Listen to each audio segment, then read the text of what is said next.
What up is Marcus? I am back for Waiver Wire. Now this is getting close to playoff time. We have 2 weeks left in a lot of different leagues. We are playing our divisions, whether that is Dynasty or whether that is Redraft. We are playing, getting into those division wins, trying to become division champions, or maybe you've already clinched your division. But this is an important waiver time. So again, in a couple weeks, we're going to be talking about a playoff primer. Actually, probably next week, we'll be talking about playoff primer, which is going to be very important if you're a playoff team. But we're going to go to quarterbacks, running backs, wide receivers, and tight ends here. Right off the bat, the player that we've been talking about constantly over the last couple of weeks is Deshaun Watson. He plays against Houston, revenge game here. Now, there is a huge kind of Deshaun Watson hasn't played in actually forever. So will he actually perform at a high level? That is to be yet determined. And some people just won't want to roster him due to the situation, that the legal stuff that was on the side. But if you are somebody else that is looking for a streamer, the number one streamer that I am looking for besides Deshaun Watson, who's a rest of the season guy, he is going to be the guy who I'm actually going to be at the game at and rooting against. It is against my Minnesota Vikings. It is White. Mike White is, again, a guy who's the number one fantasy quarterback last week against the Bears. The Bears are, again, horrible defense this year, and that's why Justin Fields has had an amazing year up until being injured. But White, again, against Minnesota's defense, who just let up a ton of yards and touchdowns to Mac Jones, of all people, who has been having a horrible year up until that point. I think White is it's already hard to say a better quarterback, but a better fantasy quarterback probably as well. The Jets are going to make some risks here, and Minnesota can actually put up some points against the Jets defense. I'm looking for the Justin Jefferson-Sauce Gardner matchup personally, so that's going to be a very interesting matchup there.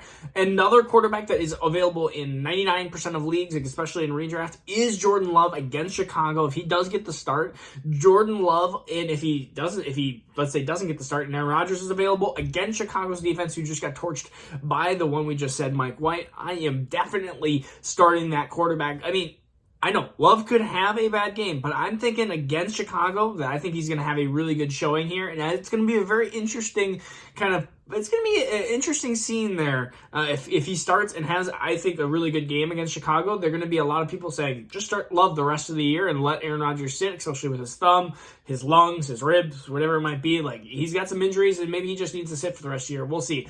Running backs, Gus Edwards is somebody that should be rostered, 12 for 52, or 16 for 52, if I can actually read right, for 1 touchdown.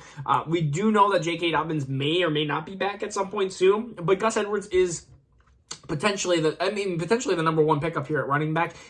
If you need a spot start here, a guy who might be, we'll see about the Michael Carter injury, Zonovan, which I love that name, Zonovan Knight.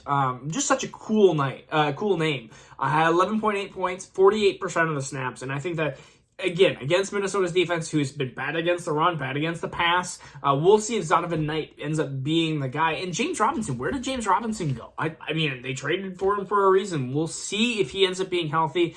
If James Robinson does, then Zonovan Knight does go a little bit more towards the back of the shelf here. But again, somebody to definitely note that he could be a good week or two starter, especially if Michael Carter is out for a couple of weeks. We'll see. It's kind of an injury notice, which gives us to 2 other players that we are just kind of basing off of with injuries. It's Samaje Perine and it's JaMycal Hasty. So Perine and Hasty are both, again, backups to Joe Mixon and Travis Etienne. Travis Etienne foot injury, they said that he said he's going to be straight, whatever that means. He potentially will be back next week. Joe Mixon likely going to be back again. These are, again, backups. If you have Joe Mixon or Travis Etienne, these are big pickups here, especially even for the playoff run here. These are 2 players that are going to be very capable if their starter is hurt. So immediate pickups if one of those 2 is hurt. And then Kyren Williams, 70% snap rate, 7.5 points.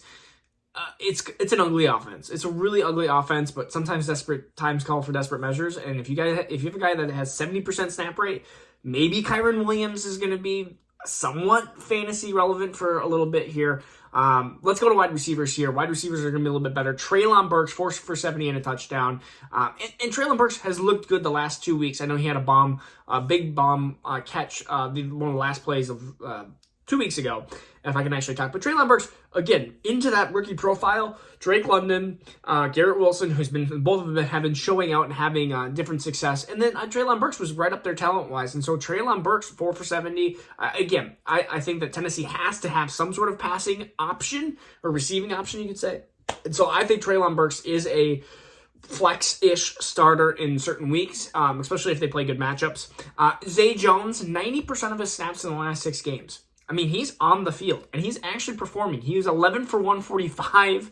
I mean, he had a 2-point conversion play as well. So I think that Zay Jones is, again, one of those kind of flex-ish starters when you need it.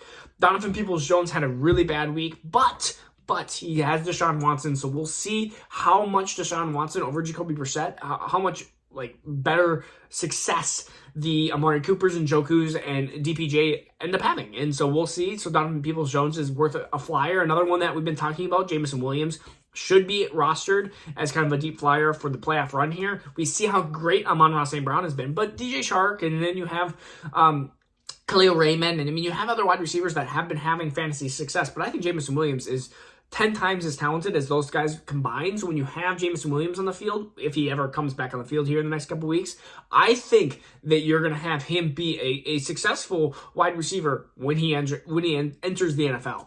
And then a couple other players, Isaiah McKenzie, Elijah Moore. Elijah Moore now loves Mr. Mike White. So again, a player there. And Isaiah McKenzie has been a really good slot player for Buffalo. And so really, you got to look at that. Tight ends, it gets a little risky. Hayden Hurst is the easy one. If he's available, he's available in some leagues. 6 for 57, 9 targets. Jawan Johnson, 2 targets, 0 for 0. 0 for 0. That's just not great. But I do believe that New Orleans has been targeting him the last 4 or 5 games. So maybe he gets back on it. And I feel like if you look at some of the other tight ends that go 0 for 0, like Tyler Conklin, usually they come back and it's like, oh, it's not too bad. So you want to avoid the bomb of 0-0. And then another one is Robert Tonyan. We don't know exactly how that offense is going to look with either Aaron Rodgers or Jordan Love. Well, we don't know what it's going to look like with Jordan Love, but I think Jordan Love will love the success against Chicago. And so Robert Tonyan is a potential pickup here. So I hope everyone had a great Thanksgiving. I will see you guys Thursday, where we're going to do starts and sits of the week. Peace out. Take care.